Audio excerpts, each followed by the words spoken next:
जय श्री राम दोस्तों, वॉक पे चर्चा में आपका स्वागत। भारत में पहली बार सनातन संस्कृति और सनातन परंपराओं पर आधारित, सनातन ज्ञान पर आधारित पद्धतियों को आगे बढ़ने का मौका मिल रहा है और ये बहुत अच्छी बात है। कल धनतेरस था, उसको धन्वंतरी दिवस के रूप में मनाया गया और आयुर्वेद को प्रमोट करने के लिए मोदी जी ने कल बहुत सारे इनिशिएटिव्स लॉन्च किए। भारत के कोने कोने में आयुर्वेद एम्स बन रहे हैं। ये इतनी बड़ी डेवलपमेंट है जिसका कि इम्पैक्ट आज से कुछ साल बाद होगा, क्योंकि उनको सर्विस करने के लिए आयुर्वेदाचार्य चाहिए। उनकी डिमांड बढ़ रही है। योग, तो भारत इलनेस से वेलनेस की तरफ जब बढ़ेगा तो भारत का जो फार्मा का बिल है, भारत का जो हेल्थ केयर की कॉस्ट है, वो अपने आप कम हो जाएगी, क्योंकि हम जामुन, पीपल, प्राकृतिक संपदाओं से बहुत ही पोषित राष्ट्र हैं और हमें दूर किया गया इन सब चीज़ों से पिछले 100-150 साल में, और ख़ास तौर पर पिछले 60-70 साल में। पहले गोरों द्वारा और उसके बाद उनके द्वारा छोड़ के गए भूरे साहबों द्वारा। तो जो लोग पूछते हैं कि मोदी जी ने क्या किया, इस चमत्कार की तरफ उनको देखना चाहिए कि जब भारत पहली बार समस्त भारतीयों को, जो 70 साल से ऊपर भी हैं, उनको कल लॉन्च हो गया कि उनको भी आयुष्मान कार्ड मिलेंगे, हेल्थ 5 लाख का सालाना वेलनेस, और उन सब के लिए कवर है योग में, आयुर्वेद में, आयुष में। क्योंकि आयुष की कॉस्ट जो है वो फार्मा की कॉस्ट से पहली बात तो कम होती है, दूसरा वो एक इंक्लूसिव पद्धति होती है, और तीसरा उसका टॉक्सिक साइड इफ़ेक्ट्स नहीं होते।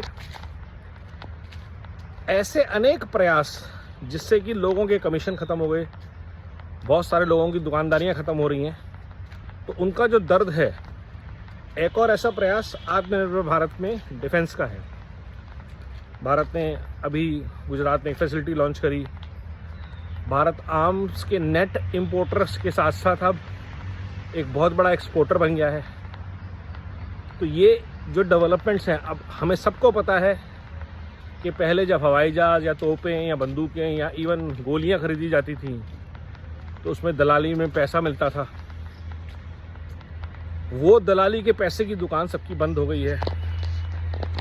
आज भारत के बिजनेसमैन उन बिजनेसेस में पार्टनर हैं, चाहे टाटा हो, चाहे रिलायंस हो, चाहे अंबानी हो, अडानी हो।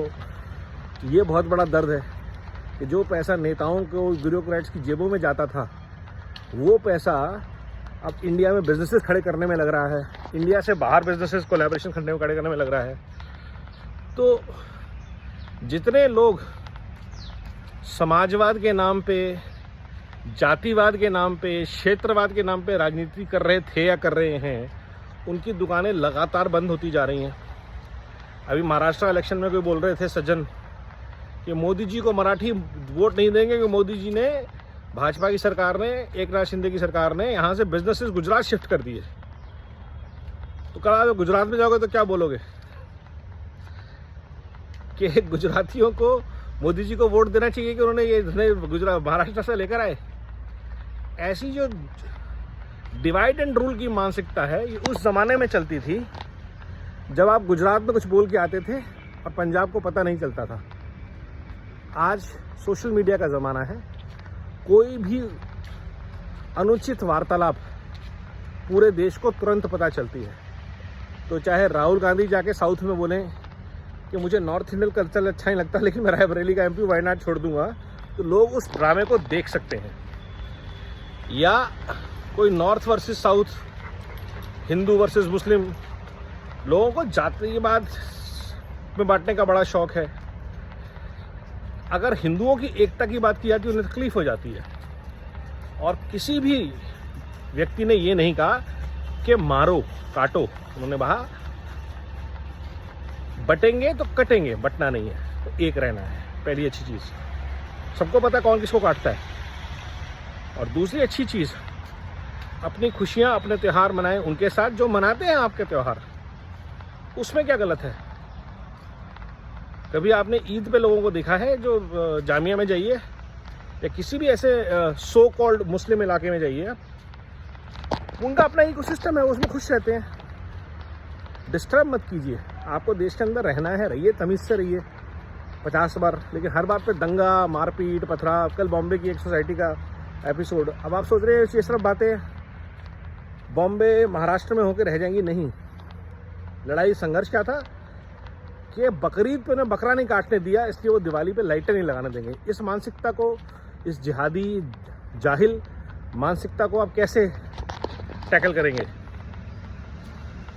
सिर्फ कानून से कर सकते हैं, और वो आपके ऊपर वापस आएंगे सर तन से जुड़ा के नारे लगाते हुए। तब आप क्या करेंगे? फिर आपको शक्ति चाहिए। और इन सब के बीच अगर मोदी जी प्रयास करते हैं देश को आगे ले जाने का, वो लोगों को समझ में नहीं आता। क्यों? क्योंकि अगर वंदे भारत चल गई, लोगों को नौकरियां मिलनी शुरू हो गई, फैक्ट्रीज लग गई, जॉब्स क्रिएट करने शुरू हो गए, लोग आत्मनिर्भर हो गए, तो फिर ये जो लूट, झूठ और फूट की राजनीति है, इसके लिए लोग कहाँ से आएंगे? ये दर्द है असली, और ये दर्द अभी बढ़ता रहेगा, क्योंकि मोदी जी और देश रुकने वाले नहीं हैं, ना भारत में ना विश्व में। और भारत ने जो अपनी नई गति को पकड़ा है, जिस प्रगति की रफ्तार को पकड़ा है, जिस टेक्नोलॉजी के पैशन को पकड़ा है, वो आने वाले एआई के ज़माने में और गति पकड़ेगा और भारत और तरक्की को अपनाएगा, लेकिन अपनी सनातन संस्कृति, सनातन संस्कारों के साथ, सनातन तरीके से वेल्थ क्रिएट करते हुए टुवर्ड्स वेलनेस। धनवंतरी वाला धन, पुराना धनतेरस वाला धन नहीं, धनवंतरी वाला, जहाँ पहला सुख निरोगी काया।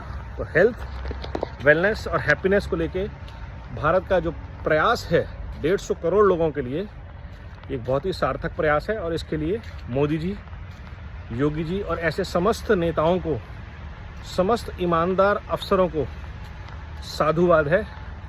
आपके प्रयास में भारत आपके साथ है। नमो भारत, वंदे मातरम, जय हिंद।